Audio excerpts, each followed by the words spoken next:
Hey traders, David Frost, my strategic forecast. You're here for another episode of Common Sense Market Analysis. Today is Wednesday, May 24, 2023. We're looking at a daily chart of the SPY or Spider, which is the proxy for the S&P 500. What do we have on the docket today? Well, the first thing we'll notice is we were talking about a place, a zone, an area last night that the market would come down to. And she did, in fact, come down to that area. It was the area of a spike of 412, for example. And you'll see inside the numbers today, we refine that inside the live room. We refine that to an area around 411.85 down to, let's just say it was 410.64.65. And we'll denote that on the chart. We'll see how the market acted and reacted around that place on a shorter time frame in a little while.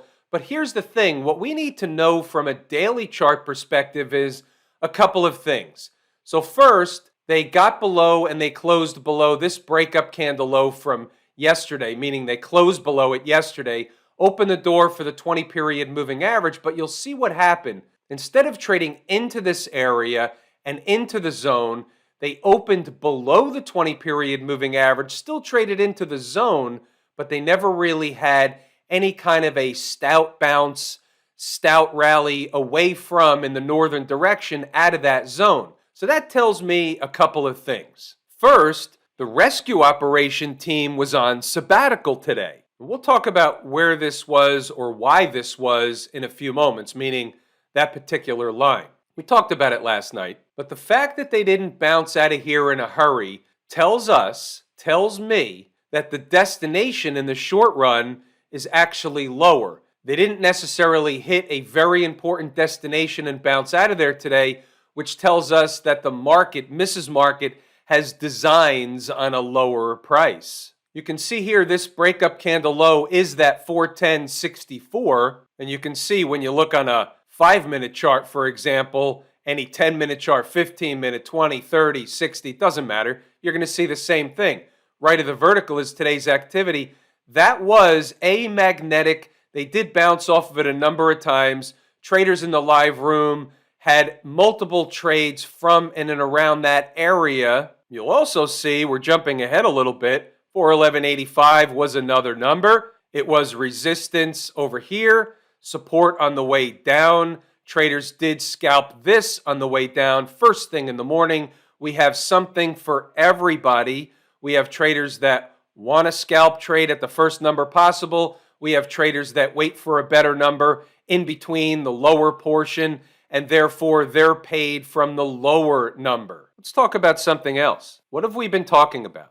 An important time frame coming up at the end of this week. If the market trades down into or up into an important time frame, we have to take notice if they're at an important place trading down or up into an important time frame, we have to take notice. Well, guess what? The market's been trading down for the last several days right into this time period, the end of the week, Thursday, Friday. Now, is the market going to turn leading into Thursday? Are they going to gap them up in the morning and take off from there? Are they going to trade down again tomorrow, turn overnight, or turn sometime tomorrow, or turn on Friday? We don't know. They could trade down for the next 2 days and turn on Tuesday. The market's closed for Memorial Day on Monday. That brings up another point. We had this discussion in the live room today too. The market doesn't necessarily love to trade down into a 3-day holiday weekend. You usually get some kind of a bounce going into the Friday, into a 3-day holiday weekend where Monday's off. That's not a hard and fast rule. That's just a, hey, I've noticed this over the years. This happens the majority of time. Jordan piped in with some numbers in the live room today saying that, hey, that actually happens over 60% of the time where they bounce into the holiday weekend. That doesn't do anything for us materially, but it adds information. If you see the market doing something, if you see them trying to make a turn on Thursday, on Friday, overnight in between Thursday and Friday, you know all this information. This is an important time frame where we're looking for some kind of a turn. That doesn't mean, by the way, that the market can't be down another 30, 40 points tomorrow. It could be down anything tomorrow. We don't know. Let's get back to the daily chart. What if it is down again tomorrow? Let's take a look at some numbers. Let's just look objectively at what we have. We have another breakup candle low here. We have a test here, a test here. So we have two tests of a breakup candle low. That low is 408.64. You have a 50-period moving average slightly below 408. It'll be around 408 on Thursday. Having already run a couple of tests of this breakup candle low, if they get into no man's land and into that 50-period moving average, that's going to open the door for this stuff down here, 407 and a quarter down to 405, give or take, is the next place. There's a gap down there, and then all of a sudden, you might want to get out your sticky notes. You're getting into Irene territory. Weekly close. Irene, 405. Close the week, or any week, below 405, and my belief is that the floodgates could begin to open for another leg down. Could be slightly higher. I'm using 405 just to give it a little bit of wiggle room. That's the current Irene situation. What about inside the numbers? What I urge you to do is pause the video, read the notes, go back to the chart to double check the work. We're talking about follow through from yesterday. We're talking about the spot we discussed in last night's video, 412. We like a spike of stuff. We've got 411.70 as a number under 412. Below that begins to open the door for another leg lower. That was to the 410.64. You'll see that show up later. Let's see what we have around 9 o'clock before the market opens for business. They're at that place. Funny how that works. That place is magnetic, which is why prices arrived. There are support numbers for a bounce back situation. 412, give or take, is a general area. 411.85, give or take, is a refined number. And there's your first scalp trade for traders in the room that took it right at 411.85. They had a little bit of a bounce off of it. They took their 5 or 6 points, their 50, 60 cents, 5 or 6 ES points. They went about their business, waiting for the next thing. What we also know, and we discussed all morning long in the live room, they spike stuff. There's a zone. They're going to bounce around in the zone. They're going to come back to run a test at 411.85, 412 area, 411.75 to 412. That's what you'll see in the notes. They did that, and you'll see us start talking about 410.64. Let's go up a little more. 9:31, they're in the showtime zone for a bounce back. Below 411, we'll open the door for 410.45. Should have been 65. You'll see 65 show up later. And there's your zone. You never got a rip the face off rally type of situation, but they certainly gave you plenty of trades in between off that place. And what we have in the live room, for example, are traders that understand, because we talk about it every single day, if you're a one-trick pony, a one-entry type of trader, you can't take the top end of a zone. If you have 2 or 3 or more entries, like for example, if you're trading the ES or the MES or whatever you're trading, if you're willing to buy it 2 or 3 times in a zone, you're buying the top, middle, and bottom. Therefore, if you're buying twice, you buy the top and the bottom. Therefore, your average is here. You ended up with a profit any way you want to look at it, any number of times you wanted it. But they stuck here in this zone all day long, which they were eating time off the clock. That's what that means. Also, what we discussed before, the likely destination is lower. They likely have another leg lower tomorrow. We don't know that for a fact, but that's the thing. Pause the video, read the notes, go back to the chart to double check the work. You'll see all the supports, all the resistance in here. 945 could take some time. They're still in an important zone. 410.65, give or take, would be the other side or lower portion of the zone. We certainly had traders wait for that, and that price alone, they were paid accordingly. Now I'm explaining why that number was important in here so everybody understands. So we're all looking at the same stuff. They just never had to rip your face off, but they gave you trades a number of times. There you have it. Traders waiting for the bottom portion of the zone. You have your trade. And all day long, we knew if they start closing candles below and they start trading away below 410.64, that was going to be a problem for any kind of bull case / bounce case. And I said it in the live room. They're going to fight this number under normal garden variety conditions. Pause the video, read the notes, go back to the chart to double check the work. You saw the market. It was a sideways market for the most part all day long, and therefore, what you have is what you have. You take the market that she gives you, not the one you want. They never give you the one you want. You trade the market that's in front. Above 410.65, bounce back cases to 411.85. You got them once, you got them twice. What about stocks on the move? We had a short list today. Texan, ADI, and A did not hit their entry objectives. They're off the board. Place, Children's Place, PLCE did. It shows jump target here, but that doesn't matter. We had two other targets. Let's take a look at that chart. Here's a 3-minute chart, getting a buzz cut at the open. Yesterday's close was 23.69. We're looking under 20 bucks. The stock opened below the first number, so this one doesn't exist. Just take notice of where they bounced back to after they bounced the first number. But it doesn't exist. We take it off the board. Therefore, the second and third number is a zone. They came into the second and third number, the third number in particular, and they had a rocket ride right back to the first number. The high in this candle was 1972 off 1865. Give you more than a buck on an $18.65 stock.